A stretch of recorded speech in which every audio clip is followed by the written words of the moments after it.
Donc aujourd'hui, vous êtes ici sur l'échangeur de Chambéry. Donc un échangeur où on a plus de 50 000 véhicules qui passent par jour, avec une pointe à 90 000 les week-ends de chasse et croisés hivernaux. Aujourd'hui, l'échangeur n'est plus adapté à ce trafic. Il convient de l'améliorer pour améliorer la sécurité et la fluidité. On en profitera pour améliorer son intégration environnementale et son insertion urbaine.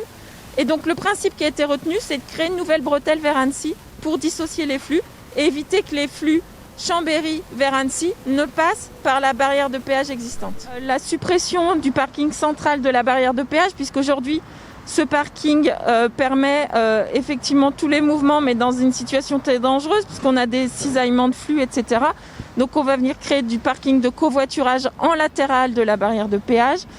On va créer un nouvel accès à la VRU aussi, puisque l'accès existant va être décalé plus vers le nord au niveau du giratoire de Castorama. En amont de l'échangeur, on va venir élargir la voie rapide urbaine à 4 voies. Aujourd'hui, elle est à 3 voies. Demain, elle sera 4 voies, ce qui améliorera la sécurité et la fluidité. Et enfin, la bretelle qui fait le mouvement VRU Sud vers péage, on va reprendre sa géométrie pour améliorer sa sécurité. Donc les travaux principaux commencent. On a fait un certain nombre de travaux préparatoires en amont. Et aujourd'hui, les travaux principaux vont s'étaler de l'été 2020 jusqu'à début d'année 2023. Alors l'aspect environnemental, c'est déjà de recueillir l'ensemble des autres plateformes pour les acheminer jusqu'à des bassins de traitement avant de les rejeter propres dans le milieu naturel.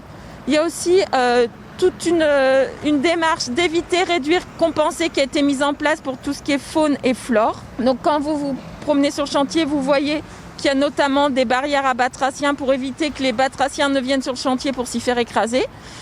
On a aussi mis en place l'insertion urbaine, c'est-à-dire prendre en compte l'ensemble des mobilités, donc aussi bien les modes doux que les véhicules. Donc on va notamment permettre de créer des liaisons cyclistes.